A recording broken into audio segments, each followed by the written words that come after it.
Welcome to the Healthy Skin Show with Jennifer Fugo, where we're flipping everything you've been told about your chronic skin issues upside down and connecting you with alternative solutions your dermatologist never told you about. Welcome back to episode number 113 of the Healthy Skin Show. In today's episode, I'm going to share with you all about your skin's microbiome, which it's so important given that skin rashes have this hallmark symptom of microbiome dysbiosis. And I want to share with you the ways in which that microbiome becomes imbalanced given the information that I'm going to talk about today. The microbiome of your skin is actually this really interesting mix of about 1 billion organisms per square inch that are living on your skin. And that mix includes bacteria, fungi, which also is yeast, by the way, mites, and viruses. And that's a healthy skin microbiome. So it's okay to have some yeast organisms, for example, or mites. It's not necessarily a bad thing.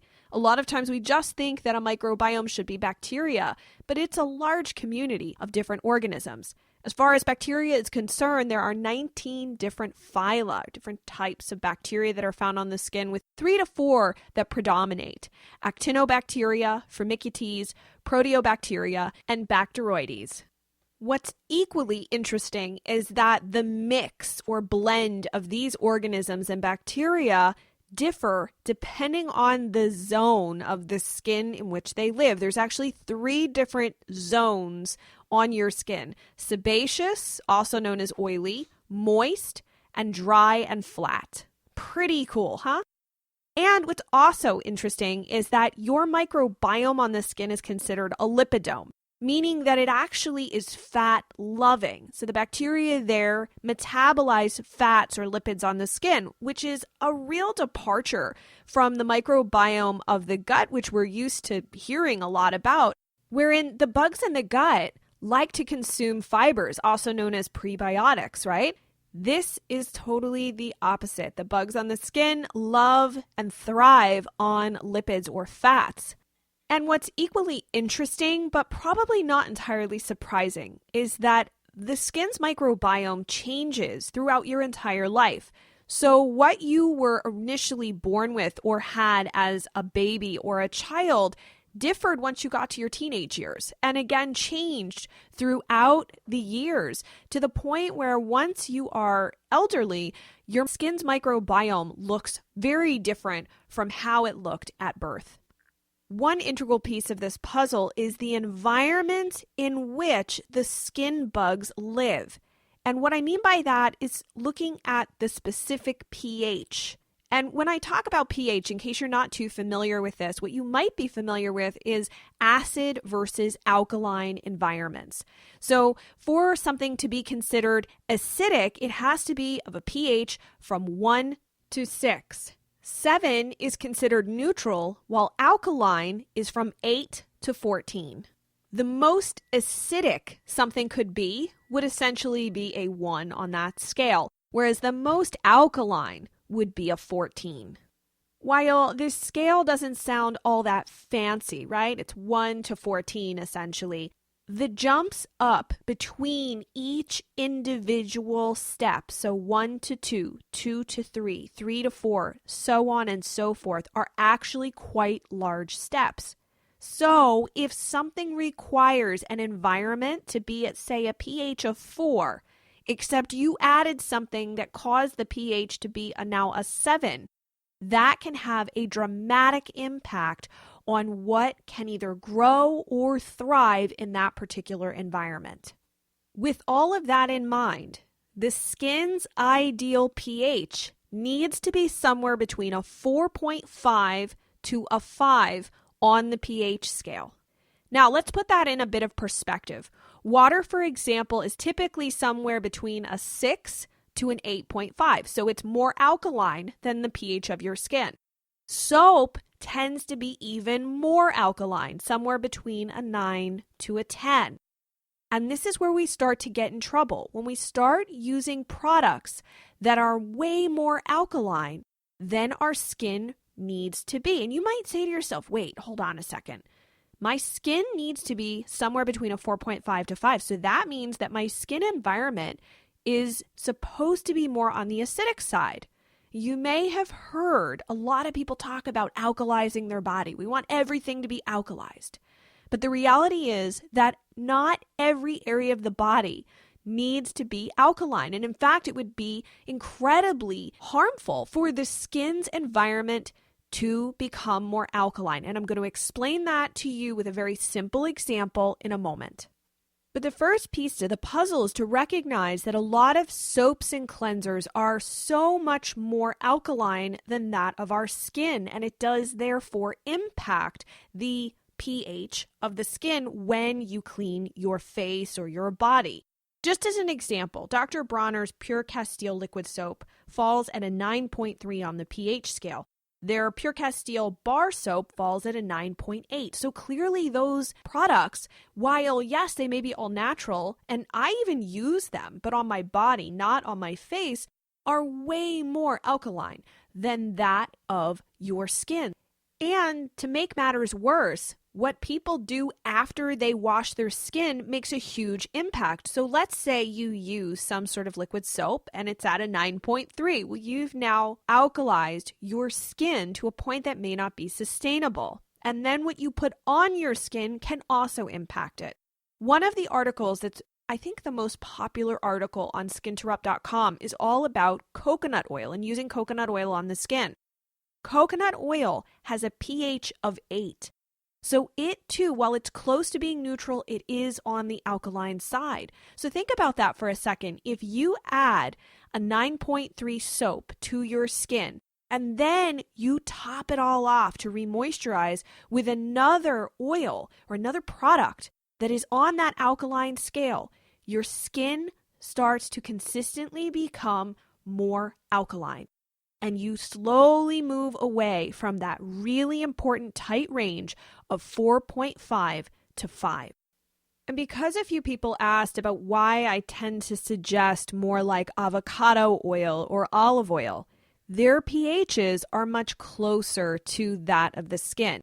Olive oil is at a 6.8, so yeah, it's a little bit higher, but avocado oil, for example, is 5.5.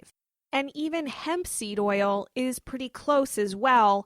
The range that I've seen is that it's really somewhere around a pH of 6.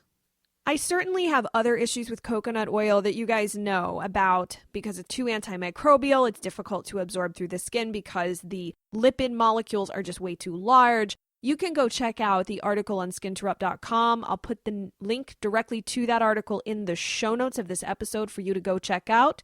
But the reason why maintaining a healthy pH balance is so integral for the skin is because it has a direct connection between what's able to really grow and thrive on your skin. So I was able to find this really interesting article that looked at how easy it was for certain types of bacteria to grow based on the pH that they were living in.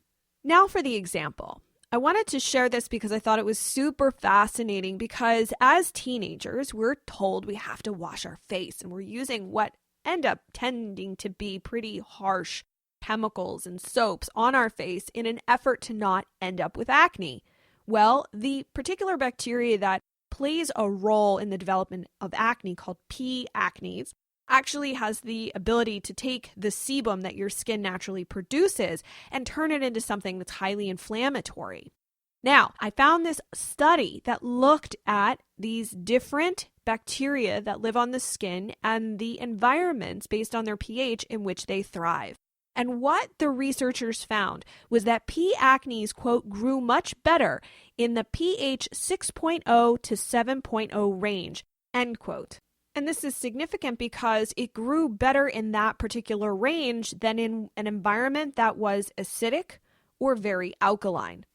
The point here is that disturbances to this balance matter. And when we use products that are very skewed from that tight range, we can inadvertently over time open up the door for opportunistic bugs like staph to take over. Or we can perpetuate a state where the microbiome itself becomes skewed or there's a dysbiosis essentially.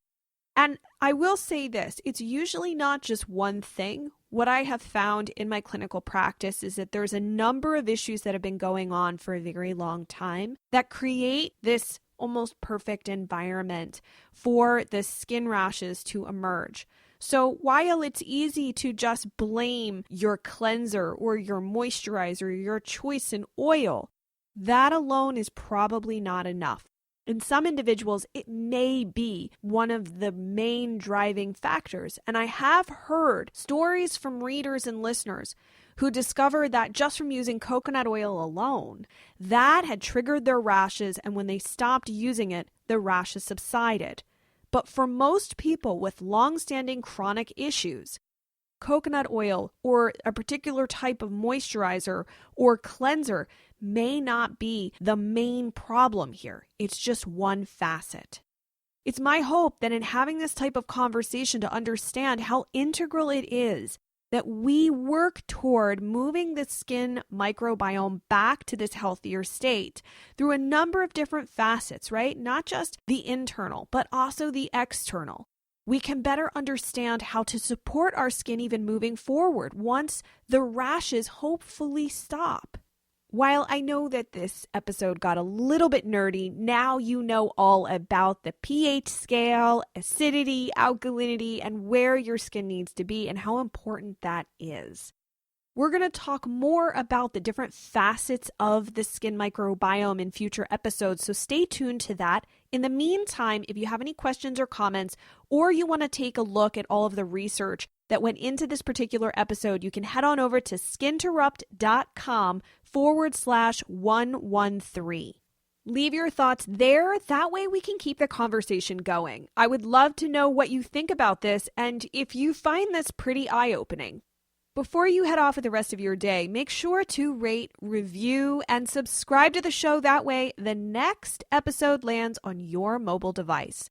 And of course, I'm going to ask you to share. If you found this really enlightening and interesting, head on over to your favorite Facebook group or whatever group that you are in and share this episode with your community members. That way, we can educate each other and make smarter choices. Thank you so much for tuning in, and I look forward to seeing you in the next episode.